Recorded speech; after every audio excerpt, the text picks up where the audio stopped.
B'siyata d'shmaya, we're going to learn Shabbos Daf Yotes. We're going to start on the second line of the Omid. Says the Gemara, Tonu Rabbonon, we learned in a Brisa. Noisnin mezoynois lifnei kelev b'chotzer. If you have your dog in your yard, you're allowed to put food down in front of it in the chotzer. Not lo v'yotzo, if the dog takes the food and leaves the chotzer with it, something that the owner would not be allowed to do on Shabbos. Ein is kokin loy, we do not involve ourselves with it. We let the dog do what it needs to do, and that's okay. Similarly, noisinin mezoynois lifnei nochri b'chotzer. You're allowed to place some food items in front of a goy in your chotzer on Shabbos. Not lo v'yotze, if the goy takes it and leaves the chotzer, ein is kokin loy, we do not involve ourselves with him, and we let him leave. And this is only food items, and Tosfos discusses the details here, and it could be you're not allowed to give it to him in his hands, because he might take it out, and you're doing it in Akira, but to put it down in front of him, and assume that he's going to eat it, or start eating it whilst he's still in the chotzer, if then he leaves the chotzer, he leaves your reshus with the remaining food, we do not need to worry about it. Hasu Lomali asks the Gemara, Hainu hach, why do I need two cases, two examples, also that I'm allowed to feed my dog, and also that I'm allowed to put food in front of the goy? Says the Gemara, Ma'odetema, I may have thought, Hai Romi Ole, that your dog, that you are responsible and required to feed it, you're allowed to feed it on Shabbos, even though it might go out with the food you gave him on Shabbos.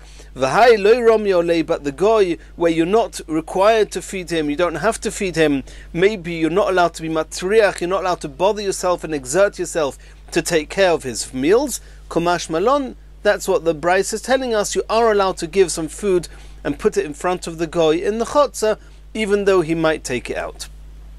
Continues the Gemara, Tonu Rabbonon, we learned in a Brisa, Loy yaskir odom keilov lenochri be'erev Shabbos. A person is not allowed to rent his vessels, his objects, to a goy on Erev Shabbos. Why? So Rashi says because it looks as if you're hiring it to him, you're renting it to him in order to use on Shabbos. And there's a machlokes in what Rashi means. Does Rashi mean that there's an issue of shvisas kelim according to Beis Shammai, or is the problem that it looks like you're making a shliach, as if you're making the goy a shliach on your behalf to do a malacha on Shabbos? Continues the Brisa, Bedaled ubehei mutter. On Wednesday or Thursday, you're allowed to rent to a goy your objects in order, even though he's going to use them on Shabbos.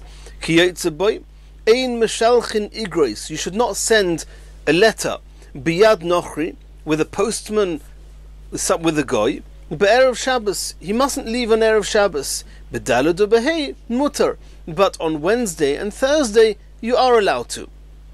Omro lo al Rabbi Yosi HaKohen, v'omri lo al Rabbi Yosi HaChosid. It was said either in the name of Rabbi Yosi HaKohen or in the name of Rabbi Yosi HaChosid, shelo nimtza ksav yodoi biyad nochri me'olam. He never allowed any of his letters to reach the hands of a goy, because he was afraid that maybe they would deliver it on Shabbos, even though the halacha is that providing you don't give it to the goy on Friday, it's mutter. He was machmir, and he made sure never to give a goy any of his letters. Continues the Gemara, Tonu Rabbonon, Ein meshalchin igeret biyad nochri erev Shabbos.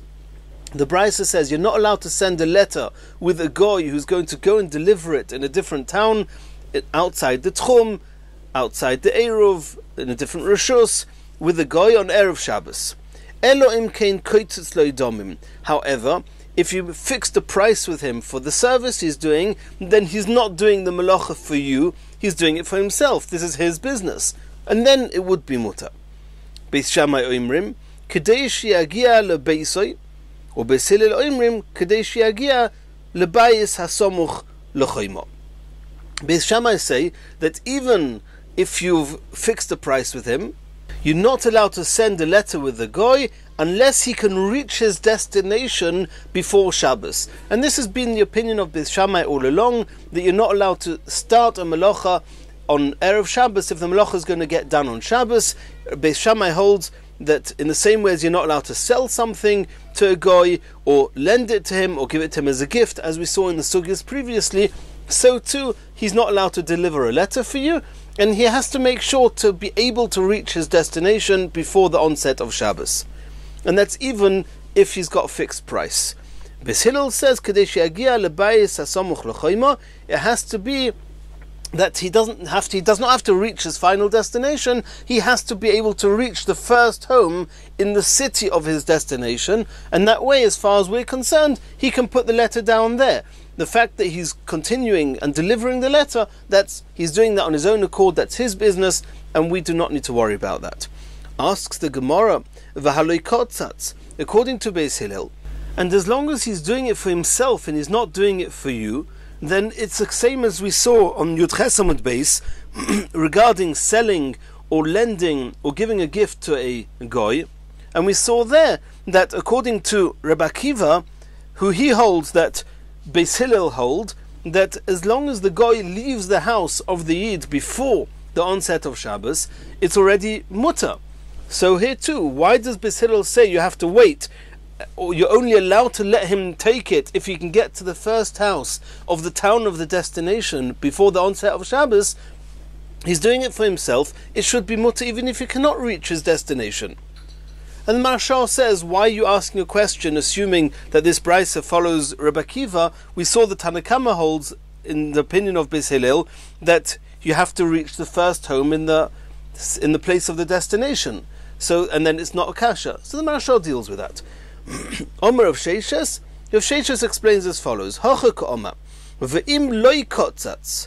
If kotzatz, then according to Beis Hillel, it's completely mutter. You can give it to the goy as long as the goy leaves the house of the Yisrael before Shabbos. It's mutter. It's if im loy kotzatz, if he did not make up a price with the goy, then Beis Shammai Omrim ad sheyagia lebeiso, you're only allowed to send it if he can reach his destination, his final destination, before the onset of Shabbos. And as it happens to be according to Beis Shammai, even if he was kotzatz, the halacha is the same. Or Beis Hillel say that if kotzatz, you can send it with the goy irrespective of how long you have before Shabbos. And if you are not kotzatz, then then he has to be able to reach the first home in the city of his destination.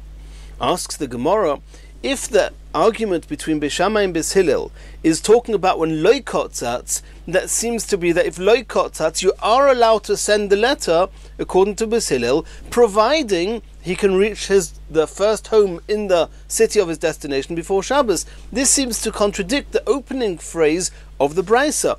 The brisa said, "Ein meshalchin igeres biyad nochri erev Shabbos." You're not allowed to send a letter under any circumstances with a goy on erev Shabbos, Elohim kein kotzatz, unless you fixed a price. And now we're saying that if you didn't fix a price according to Beis Hillel, you're allowed to send it with a goy. So asks the Gemara of her Omrus Reisha, did you not say at the beginning of this brisa, Ein meshalchin, you're not allowed to send a letter with a goy if you have not fixed the price, because he's doing it for you, not for himself? Says the Gemara, loy kasha. It's not a kasha, and I'll explain to you why. Ha dekvia beidavar b'mosa. When we say that it's mutter, providing he can get to the first home in the place of his destination, that's talking about a case where the home of the authorities, of the mayor of the town, which is where most of the letters went to, and we're assuming that this letter was addressed to the mayor of the town, and if the mayor is kvia, is fixed b'mosa in his town, then as soon as he can reach that town, it's okay. The guy is allowed to deliver the letter. V'har deloy kvia beidavar b'mosa.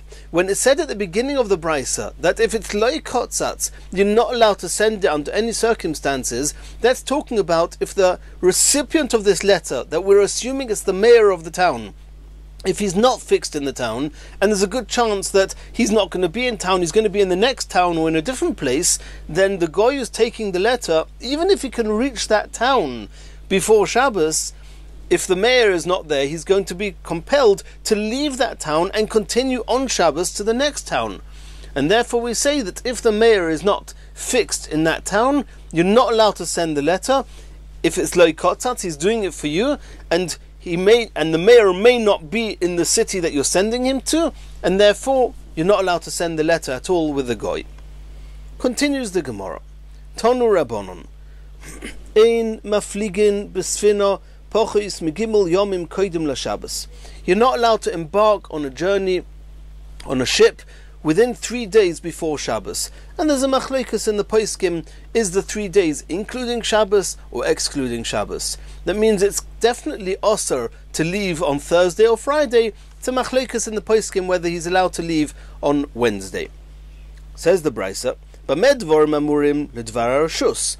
If he's leaving just for leisure, he's not doing a mitzvah, he doesn't have to leave, then don't leave within 3 days before Shabbos. And there are about 6 different mefarshim who explain what's the issue with leaving on a ship before Shabbos. Aval dvar mitzvah, if he's going to do a mitzvah, shapir domi, then he's allowed to leave even in the 3 days before Shabbos. Upoisik imoy al menos lishbois ve'enoi shoyves divrei Rebbe. Rebbe holds that you have to arrange with the captain of the ship that when Shabbos comes he's going to stop the boat. If he doesn't stop the boat, lemaisa, if he doesn't do it, it's okay, it doesn't matter. But the arrangement has to be that he's going to stop the boat for Shabbos. Reb Shimon ben Gamliel says you do not even have to make such an arrangement. Once you're on your journey, you're set to go. Umitzur letzidon afilu be'erev Shabbos mutar, but to travel from Tzur to Tzidon, which is just 1 day's journey, and on Erev Shabbos it was common that in Tzidon there was a marketplace there, you were allowed to set out. Since it's a short journey, there's no issue with travelling on Erev Shabbos from Tzur to Tzidon. Continues the Gemara, Tonu Rabbanon. Ein tzorin al ayorois shel nochrim pochis megimel yomim koidem leShabbos. You're not allowed to set siege on a town of Goyim less than 3 days before Shabbos. Once you set siege and you're in the middle of a war, you're going to have to be Mechal Shabbos. Don't start such a project within 3 days before Shabbos. Ve'im hischilu, if they did start the siege whenever they started it, ein mafsikin, you do not need to stop in the middle. V'chein hoyo Shammai omer, and Shammai indeed held that way, that ad ridata, until this city that you're set siege on is totally conquered, you do not need to stop. Afilu b'Shabbos, even on Shabbos, you can continue the siege until you win. Continues the Gemara. Omar Rabban Shimon ben Gamliel, Neagin hoyu v'chulu. We're going now back to the Mishnah. Reb Shimon ben Gamliel says, even though we were from Beis Hillel, and according to Beis Hillel, you're allowed to give your clothes to a launderer, a goy, even on Erev Shabbos, and you do not need to worry, does he have time to do the laundry before Shabbos? And Bishamai say you're not allowed to give it to the goy unless he could finish doing his job before the onset of Shabbos. But Reb Shimon ben Gamliel said that his father used to be makbid and hold like Beis Shammai that he would not give it to the launderer unless he could finish doing the laundry before Shabbos. Says the Gemara, Tanya, we learned in the Brisa, Omer Reb Tzodik, Kachoya min hogesh al Beis Rabban Gamliel, the custom in the home of Rabban Gamliel, shall you noisnim kli lovon lekoives, they would give white clothes to the launderer, gimel yomim koidim leShabbos, 3 days before Shabbos, utzvuim, but the coloured clothes, afilu be'erev Shabbos, it takes much less time to wash and clean a coloured cloth than a white cloth, and therefore even on Erev Shabbos it was enough time and he could give it to the goy. And from there we learnt, it's harder to clean white clothes than coloured clothes. And what's the difference? What's the halachic implication of this, besides for how long before Shabbos you're allowed to give it to a goy according to the custom of Rabban Gamliel and according to Beis Shammai? Abaya gave a coloured cloth to a launderer. He asked the launderer, how much are you charging me to clean this? The launderer said to Abaya, the same price as for white clothes. Abaya said to the launderer, no, We already know from the Chachomim that it's much easier to clean a colored cloth than to clean a white one, and there's no justification to charge me for a colored cloth the same as you would charge me for a white one. You have to charge me much less. Continues the Gemara. Omar Abaya, Haiman de Yoiv Mono Lekatzra. Is somebody who gives a cloth to a launderer, b'moshcha nesivle. He should give it to him with a measurement, which means the clothes was measured when he gave it into the launderer. U'b'moshcha nishkal minei. And when you take the clothes back from the launderer, you should measure it again. De'itfei, if the clothes is now larger, wider, longer than when he first gave it to the launderer, afsadei, it means the launderer has destroyed the cloth demotche, by stretching it. V'i batzir, and if the cloth is shorter, smaller than when he first gave it to the launderer, afsadei dekovtze, then the launderer again, he's ruined it by causing it to shrink. He washed it in water that was too hot, and he's destroyed the cloth. Continues the Gemara. V'shavin elu ve'elu sheternin chulu. We're going back to the Mishnah. Both Beis Shammai and Beis Hillel agree that you're allowed to place the heavy stones in the wine press and in the olive press on top of the grapes before or the olives before the onset of Shabbos, even though the squeezing of all the oil or the wine, the grape juice out of the fruits is going to happen on Shabbos. Asks the Gemara, why should it be that all the other things Beis Shammai says you're not allowed to do the act of starting the malacha before Shabbos and allowing the malacha to continue and finish on Shabbos? Beis Shammai were machmir. But the beams and the stones of the press of the grapes and the olives, and over there they were not gozer. Why not? Says the Gemara, Hanoch, all the others, in the event that Yisrael would do it on Shabbos, Mechayev Chatos, they are seriously osa, whether it's tzovea or bishul or all the other things we learned, is severely osa. And therefore, Gozer Ruhu Beis Shammai Erev Shabbos Simcha Sheicha. And therefore Beis Shammai said, because if you end up doing it on Shabbos, it's severely also, it's Chiyuv Chatos. Therefore, in order to not get too close to the Isser Chatos, we say you're not even allowed to start the Malacha before Shabbos unless it can get finished before Shabbos, even though you would not be doing the Malacha on Shabbos. However, Koiris Beis Habad Ve'igule Agas, putting the stones onto the fruits, or the heavy beam onto the fruits, on the olives or the grapes on Shabbos, Di Ovid Lu B'Shabbos, even if you do it on Shabbos, Loi Mechayev Chatos, it's not punishable by Chatos. Loi Gozru, therefore, the Beis Shammai did not make a gezerah that it should be asa even to put the beam or the stones onto the press before Shabbos. And to understand this, it's very important that we turn to Rashi on Daf Yud Ches Amud Aleph, where Rashi explains, based on sugyas later on in the Masechta, that of course squeezing grapes or squeezing olives is punishable by chatos. Over here we're talking about that the grapes and the olives have been riskon, have already been chopped up, and therefore the process of the squeezing, the movement of the liquid from within the fruit has already started before Shabbos. And now putting the weight on it is not the actual malacha of separating the liquid from the fruit. That's already been done. All it's doing is encouraging the liquids to leave the fruit quicker. Therefore, doing that on Shabbos is not osa. But of course, if you put these weights on the grapes or the olives before they've been chopped up in any way, of course it's going to be a chiyuv chatos on Shabbos. And over here, for whatever reason, we're assuming that these grapes and olives have been chopped up, and therefore it would not be a chiyuv chatos if the Yisrael did it himself on Shabbos. Therefore, according to Beis Shammai, you're allowed to put it on before Shabbos, even though the juices are going to be squeezed out on Shabbos. Continues the Gemara. Man tana de kol midi de osi memela shapir domi. Who is the opinion who holds that anything that if it would happen anyway, for example squeezing, if the juices are going to be squeezed out, are going to come out, ooze out of the grapes and the olives on their own anyway, which is what we just explained because they've been chopped up, and therefore the liquids are already on their way out, therefore putting the weights on it, doing it on Shabbos, would not be chatos. Who holds that?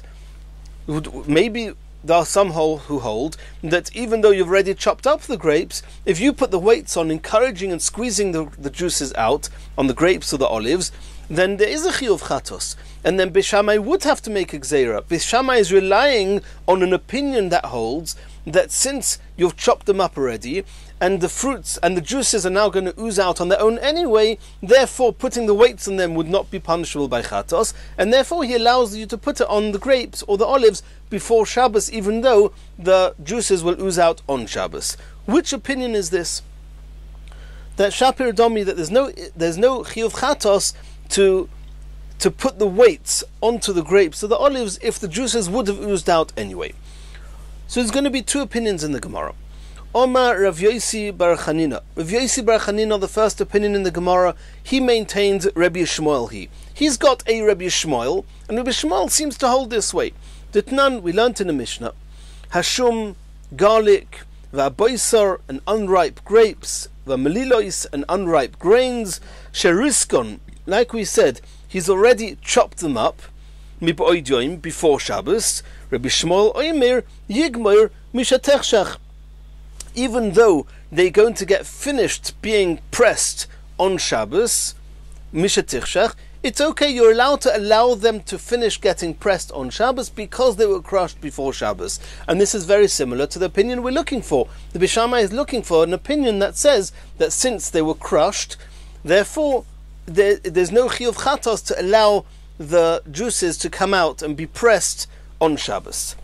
Rabbi Akiva argues and says, Lo yigmar, you're not allowed to finish off the pressing of all these things, of the shum, the boisar, and the melilois, even though you've already crushed them before Shabbos. Since you're pressing them out, you're doing the pressing on Shabbos, it would be asa. Rebbe Loza, Omar, Rebbe Loza ben Pados, who's Namoira, he argues with Rabbi Yosi bar Chanina, and he says that it's not the Tana Rabbi Shmuel who holds that way. He holds Rebbe Loza here. It's the Tana called Rebbe Loza ben Shamua, who he's the one that holds that something that would ooze out anyway, then making it happen on Shabbos would not be punishable by chatos. Ditnan, we learnt in the Mishnah, Chalois dvash, the honeycombs, sheriskon, they were broken up be'erev Shabbos, before Shabbos, they're already chopped up, v'yotzu me'atzmon, and the honey oozed out on its own, osur, you're not allowed to use this honey on Shabbos. Rebbe Loza matir, Rebbe Loza, this is Rebbe Loza ben Shamua, he says it's mutter. Since they were riskon, they were already crushed before Shabbos, the honey would have oozed out anyway. Since the honey would have oozed out anyway, then the fact that they oozed out on Shabbos is not called a melacha in any way, and therefore it's mutter. And this is the opinion that Beis Shammai would be following, that says that since the olives and the grapes have been crushed, therefore the pressing the juices out of them would not be an issa chatos on Shabbos, and therefore you're allowed to put the weights on them before Shabbos. Says the Gemara, Rabbi Yosi bar Chanina, my tama le'omar k'Rebbe Loza. Why did Rabbi Yosi bar Chanina on Omid Aleph say that the opinion that Beis Shammai seems to be following is the one of Rabbi Shmuel? Why didn't he say the same as what Rebbe Loza ben Pados said, that it's Rebbe Loza ben Shamua who says this opinion? Omar Lecha, Rabbi Yosi will tell you, I'll tell you why I didn't want to use Rebbe Loza ben Shamua to as my proof. Hasam, in the case of the honey, who the meikara oichel ulebesayf oichel, over there, it's not really called squeezing. Squeezing means you're squeezing a solid, and what's coming out is a liquid. That's called schita. That's an issa of squeezing, or dosh, or whatever similar malach it will be. But over here with the honey, it's a solid before it oozes out of the honeycombs, and it's a solid after it oozes out. So it's not similar to schita at all, and therefore Rebbe Loza says it's mutter, but you cannot bring proof from there to the case of the grapes and the olives, where you are squeezing a solid and producing a liquid. Hacha meikara oichel v'hashta mashke, but in the case of the grapes and the olives, you're squeezing an oichel, a solid, and you're squeezing out of it a liquid. Rebbe Elazar ben Pados, he'll tell you, he says, I hear what you're saying, but I have an explicit source in a brisa that Rebbe Elazar ben Shamua says it's mutter not only regarding the honeycombs, which is a solid before and after, but also regarding olives and grapes. It's mutter even to, providing that the grapes and the olives have been crushed before Shabbos, then encouraging and allowing the juices to ooze out of them by putting a weight on it would not be punishable by chatos. Dehaki asar of Hoshia min Narodah. When Rabbi Yeshua from Narodah came, also v'aisa masnita biyodei, he had the following brisa in his hand: Zeisim v'anovim sheriskon me'erev Shabbos, grapes and olives that were crushed before Shabbos, v'yatzu me'atzmon, and the juices now came out on their own, asurin, they're also, because it's a form of squeezing on Shabbos. Rebbe Elazar v'Reb Shimon, Rebbe Elazar, and this is the same Rebbe Elazar ben Shamua that we're talking about, and Reb Shimon Matirin, they say it's mutter, because they say even grapes and olives, once they've been crushed, the juices coming out of them are no longer considered a new melacha. Rabbi Yosi bar Chanina did not want to use Rebbe Elazar ben Shamua as the shitta that holds like Bishamai like Bishamai, because he made the difference between grapes and olives and honey. He didn't know this brisa that Rebbe Elazar ben Shamua held exactly the same with olives and grapes. Otherwise he would have said that the opinion Bishamai is based on is Rebbe Elazar ben Shamua. He didn't know that opinion, and therefore he chose Rabbi Shmuel. Continues the Gemara. Rebbe Elazar ma'itama lo omak Rabbi Yosi bar Chanina. Why did Rebbe Elazar ben Pados choose Rebbe Elazar ben Shamua as the source on which Bishamai was based on, that since the fruits were crushed before, it's no longer called schita by pressing it on Shabbos? Why did he not say that? Why did he choose Rabbi Shmuel in the Mishnah of Hashum v'abois v'amelilos? Omar Locha. The reason is, Rebbe Elazar will say, Lav itma Allah, did we not learn on that Mishnah, Omar Rava bar Chanina, Omar Rabbi Yochanan, did we not learn in the name of Rabbi Yochanan regarding the garlic, the unripe grapes and the unripe grains, that we learnt as follows: B'mechusorin dikha lekule al maloi pligi. If they have not been pounded yet, they've not been crushed, everybody agrees that it's osa. Ki pligi, what's the machlekas? B'mechusorin shchika. When they have not yet been mashed, they've been crushed, but they have not yet been mashed before they're being squeezed on Shabbos. And then there's a machlekas between Rabbi Shmuel. Rabbi Shmuel says that it's mutter, and Rabbi Akiva says that it's asa. But that's only providing that it's already been pounded. V'hani nami k'mechusorin dicha domi. And Rebbe Elazar assumes that grapes and olives, even though they are riskon, they have been crushed, but they have not been crushed even to the point that it's considered pounding regarding the Mishnah of Shum v'aboisa melilos. And therefore, since the level that they've been crushed is not enough, therefore both Rabbi Shmuel and Rabbi Akiva would say that in the case of the olives and the grapes, it's not been crushed enough to be considered that the liquids have already been released, and therefore both would hold that in the case of the olives and the grapes it would be osa. That's why Rebbe Elazar had to resort to Rebbe Elazar ben Shamua as the opinion, as the one who holds that, and like Bishamai says, that since they've already been crushed, the furthering the release of the liquids is not punishable by chatos. Says the Gemara, Hoyra Rabbi Yosi bar Chanina k'Rabbi Shmuel. Rabbi Yosi bar Chanina, who was the one that said that the Mishnah we're talking about here is following the opinion of Rabbi Shmuel. Therefore he says the halacha is like Rabbi Shmuel, that the shum, the boiser and the melilos that were crushed, that the halacha is yigmur mishatechshach, one is allowed to allow the pressing to be finished even after the onset of Shabbos. Continues the Gemara. Since we've just discussed some of the halachas of the olive press, the Gemara is going to bring another halacha of the olive press, and in that halacha it's going to be a machlokas Rav and Shmuel, and consequent to that the Gemara is going to bring a few more halachas which are not really related, but they're also arguing Rav and Shmuel. Says the Gemara, Shemen shel badodin, the oil that's left on the side of the olive presses, umachtzolois shel badodin, and the mats that are used to cover over the olive press and the olives, Rav osar, Rav says they are muktzah, and you're not allowed to move them, touch them, or eat them on Shabbos or Yom Tov.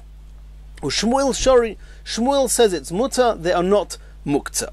Rav holds like Rabbi Yehuda, who says that anything that's not been dedicated for a permitted use on Shabbos or Yom Tov is muktzah, and Shmuel holds like Reb Shimon, who's much more makel, and says that anything that could be used in a permitted fashion on Shabbos and Yom Tov is not called muktzah.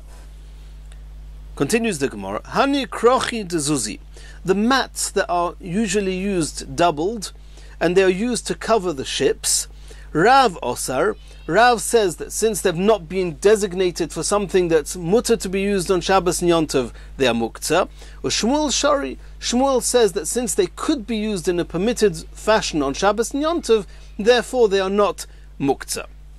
Continues the Gemara, Omar Reb Nachman, Eiz lechalva, if you had a goat that was kept in order to be milked, V'roche legizasa, or he kept a sheep for its wool, V'tarnagoyles lebeitzasa, he kept a hen for its eggs, V'turei leridya, and he kept an ox in order to plough with it, V'tamrei deiska, and he had dates that he intended to sell, and all these things you're not allowed to do on Shabbos, you cannot use them on Shabbos. Rav osar, or Shmuel omar mutter, Rav says that since they were not dedicated to something mutter on Shabbos or Yom Tov, therefore it's muktzah. And Shmuel says since you could use it for something mutter on Shabbos and Yom Tov, therefore they are not muktzah. The kamifligi beplukta Rabbi Yehuda Rabbi Shimon, as we explained, that the machlokas Rav and Shmuel is they're arguing whether we hold like Rabbi Yehuda or like Rabbi Shimon. That Rav says that Rav holds like Rabbi Yehuda and says that if it hasn't been designated for something mutter, then it's muktzah. And Shmuel said as long as it could be used for something mutter, it's not muktzah, and you're allowed to use it on Shabbos and Yom Tov. Since none of these animals, not the goat, the sheep, the ox, since they were not, none of them were dedicated and designated in order to be shechted on Yom Tov, therefore, according to Rav, you're not allowed to shecht them on Yom Tov. And regarding the dates, since they were not made to be eaten, they were made to be taken and sold, you're not allowed to eat them on Shabbos, they're muktzah. However, according to Reb Shimon, he says since the dates could be eaten on Shabbos, and since these animals could be shechted on Yom Tov, they're not muktzah, and you're allowed to shecht them on Yom Tov, and you're allowed to eat the dates on Shabbos. Continues the Gemara.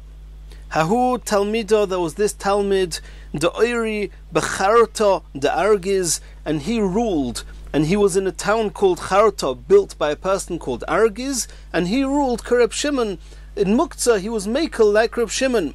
Shamtei Rav Hamnuna, who lived in that place, he excommunicated this Talmud. This Talmud asked, or we're asking, V'haka Reb Shimon Svirelon. The Gemara later on Daf Kuf Nun Zayin is going to say that the halacha is like Reb Shimon. What was wrong with what this Talmud did? Says the Gemara, B'asrei de Rav Hava, this was a city that was under the leadership of Rav, and Rav, we just saw paskins and rules like Rabbi Yehuda. Lo yiboyed le'lemevet hachi, it was a certain zilzal, it was disrespect to Rav, to paskin against him in a place where he is the ruler, where he's leading, and therefore, since you're mevaza, a Talmud Chacham, you're deserving of a nidui, deserving of being excommunicated. Continues the Gemara, Hani trei Talmidi. There were two Talmidim, Chad Matzil Bechad Mono. We're talking about that there was a fire on Shabbos, and you're allowed to, biblically speaking, technically speaking, you're allowed to take out as many items from the burning house as long as you're not taking it from Rishus HaYochid to Rishus HaRabim. You're taking it, for example, from Rishus HaYochid to an area that you're allowed to carry in, if there's an Eruv, then you should be allowed to take whatever you want. But since you're not allowed to exert yourself and do a tircha on Shabbos, we limited what you're allowed to save. So there was one Talmud who saved b'chad mona. He took out one big container and he filled it up with food, even if there's 100 sudas in that container. V'chad matzil be'arba v'chomesh moni. The other Talmud, he took out of the burning house 4 or 5 containers full of food. Rashi says he put all the 4 or 5 containers into a single container to take it out. And what were they arguing about? We're going to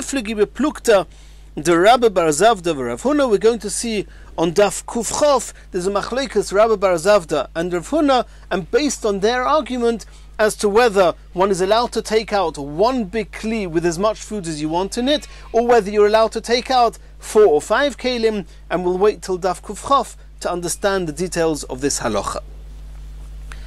Says the Mishnah, Ein tzoilin basar, you're not allowed to roast meat, botzel, or an onion, or beitza, or an egg, elo kadeshi tzoilu miboidoim. You're not allowed to put it onto a spit over the fire just before Shabbos comes in and allow them to be roasted after Shabbos has come in. No, you're only allowed to put it there providing that they can finish being roasted by the onset of Shabbos.